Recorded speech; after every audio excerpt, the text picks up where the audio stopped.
सियावर रामचंद्र की जय.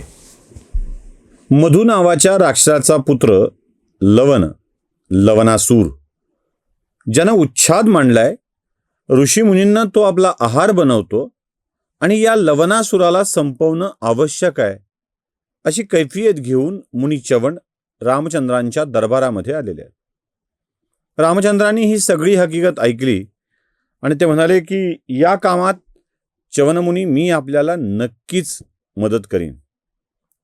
या लवणासुराला संपविणे हेच माझं ध्येय असणार आहे. या लवणासुराकडे पित्याकडून आलेला शिवानी दिलेला शूल पण आहे आणि हा शूल या लवणासुराचं रक्षण करतोय. रामचंद्र म्हणाले, मी याचा नायनाट करण्याची जबाबदारी माझ्या कोणातरी बंधूवर देऊ इच्छितो. ज्याला वाटतंय त्यांनी समोर यावं आणि लवणासुराला मारायला जावं. लक्ष्मण, भरत, शत्रुघ्न सगळ्यांनीच तयारी दाखवली आहे आणि तेवढ्यात शत्रुघ्न उठला. म्हणाला, बंधू, अयोध्येचे राजा, माझी एक विनंती आहे, माझं ऐका. रामचंद्र म्हणाले, सांग, काय म्हणणं आहे?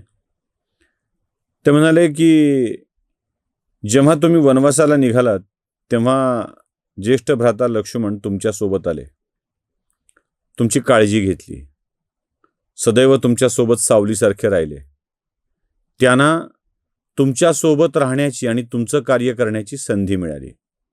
त्यांनी ते दाखवून दिलं, सिद्ध केलं आणि ते तुमचे प्रिय बनले. ज्येष्ठ भ्राता भरत तुमच्या अपरोक्ष तुमच्या वतीनं राज्यकारभार करत राहिले, तुमच्यासारखाच तापसवेश धारण केला आणि 14 वर्ष त्यांनी तुमचे प्रतिनिधी म्हणून राज्य सांभाळलं. तुमच्यासाठी काही करण्याची संधी ज्येष्ठ भ्राता भरतांनाही मिळाली. मी काय करू शकलो? मला काहीच करता आलं नाही. तेव्हा आता ही संधी, तुमचं कार्य करण्याची, तुमचं आदेश पालन करण्याची संधी मला मिळावी असं अपेक्षित आहे. आणि मला खात्री आहे की आपला आशीर्वाद असेल, आपलं वरदान असेल तर मी या कार्यात तुमची मदत करू इच्छितो. मंद सस्मित करत रामचंद्रांनी सांगितलं, तुझा मनोदय कळला. ठीक आहे, मी तुला या लवणासुराचा अंत करण्याची संधी देतो. मला वाटतं तूच जावस आणि या लवणासुराचा अंत करावास. आणखी एक, या युद्धाचा शेवट तुझ्या विजयाने होणार आहे हे मला नक्की माहीत आहे, पण तो मिळवण्यासाठी काय केलं पाहिजे हे लक्षात ठेव. ते म्हणाले, सांगा, काय करू? रामाने प्रत्यक्ष सांगावं आणि बाकीच्यांनी ऐकू नये असं असतं का कुठे? खरा तो जो रामाचा आदेश पाळतो. आपल्याकडे कसं आहे, रामाचा आदेश आपल्याला पाळायचा नाही आहे आणि म्हणून आपण या विषयात काही बाई बोलत राहतो. रामानं असं सांगितलं असेल का, रामानं तसंच का केलं असेल, अशा शंका उपस्थित करत राहतो. देवाची आज्ञा पाळायची असते हो. शत्रुघ्नाला हे माहीत होतं. त्याने सांगितलं, तुला विजय मिळवायचा तर एक काम कर. म्हणजे काय? लवणासुराच्या राज्यावरती आक्रमण केल्यानंतर तुला दिव्य अस्त्र मी प्रदान करतो आहेच आहे. ज्या अस्त्रांनी भल्या भल्या राक्षसांचा अंत झाला आहे अशी अस्त्र मी तुला प्रदान करतोय. ऋषीमुनींनी, देवतांनी मला प्रदान केलेली अस्त्र मी तुला देतोय. या अस्त्रांचा उपयोग कर आणि लवणासुराला मार. तू जे अस्त्र चालवशील त्याने लवणासूर मरेल. ठीक आहे, पण एक अट आहे अजून. ती कोणती? लवणासुराला मारण्याची वेळ निश्चित झाली पाहिजे. तुझ्या डोक्यात कळलं असलं पाहिजे की लवणासुराला कसं मारायचंय. मला कसं मारायचंय? सोपं आहे. लवणासुराजवळ शूल नसेल, तो जो शिवानी दिलेला शूल आहे तो नसेल, त्यावेळी त्याला मारायचं आहे. तू नगराच्या जवळ जाऊन असा उभा राहा की लवणासूर नगराच्या बाहेर गेला आहे आणि तो तुझ्याशी युद्ध करण्यासाठी नगरात प्रवेश करून शूल घेऊन परत येईल. याच्या आधी तुला त्याला मारलं पाहिजे. म्हणजे तो बाहेर गेला पाहिजे. बाहेरून आक्रमण झालंय हे कळल्यावर नगरात आला पाहिजे. त्याने ते शूल त्याच्या महालातून घेतलं पाहिजे आणि तुझ्याकडे युद्ध करायला आलं पाहिजे. अशी स्थिती जेव्हा असेल तेव्हा तो जेव्हा शूल घ्यायला आत जाईल तेव्हाच त्याला मार. तेव्हा त्याच्यावर आक्रमण कर. म्हणजे तो मरू शकेल.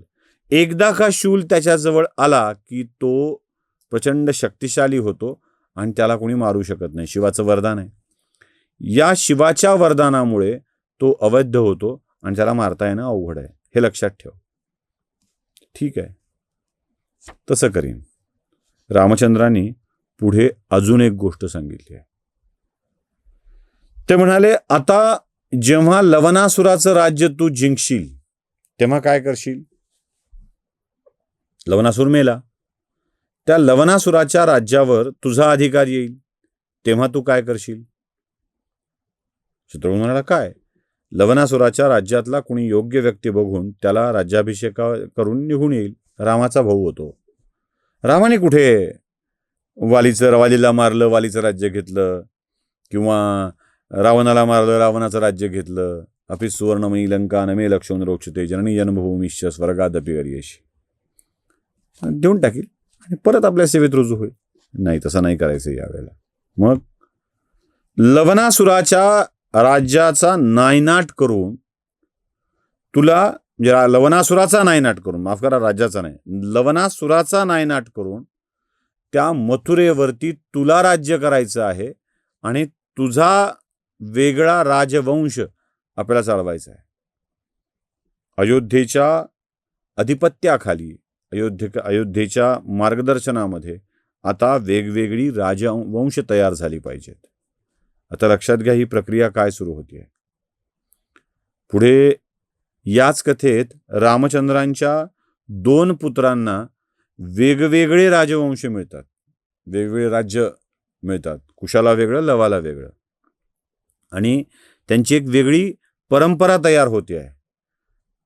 इक्ष्वाकू वंशाच्या रामचंद्रांच्या नंतरच्या पिढीमध्ये किंवा त्यांच्याच पिढीपासून वेगवेगळ्या राजवंशाची सुरुवात होते आहे.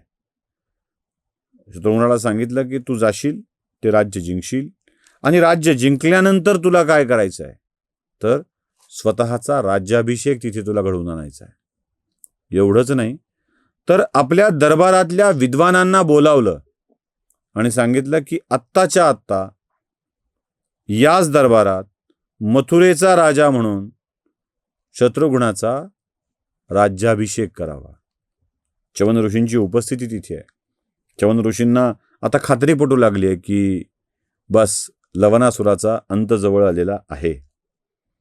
सगळ्या ऋषीमुनींना बोलवण्यात आलं. उपस्थित ऋषीमुनींच्या उपस्थितीमध्ये, त्यांच्या मार्गदर्शनामध्ये शत्रुघ्नाचा मथुरेचा राजा, लवणासुराच्या राज्याचा पुढचा राजा म्हणून राज्याभिषेक करण्यात आला. रामचंद्रांचं बघा कसं आहे, ते सोपं काम नाही आहे. ते नुसतं शब्द देत नाहीत, नुसती आज्ञा देत नाहीत, आधी करून घेतात. सुग्रीवाला किष्किंधेचा राजा घोषित केलं, राज्याभिषेक केला. बिभीषणाला लंकेचा राजा घोषित केलं, लंकेत जाण्याआधीच समुद्राच्या पाण्याने त्याचा राज्याभिषेक केला. आणि मथुरेचा राजा म्हणून शत्रुघ्नाला लगेच तिथे राज्य घोषित केलं आणि त्याचा राज्याभिषेक केला. आणि शत्रुघ्नाला लवणासुरावर विजय मिळवण्यासाठी पाठवण्यात आलं. या प्रवासामध्ये सुद्धा काही रंजक गोष्टी घडत आहेत. काय होत आहे ते, हे युद्ध कसं होत आहे, या सगळ्या गोष्टी बघूया पुढच्या भागात. सियावर रामचंद्र की जय.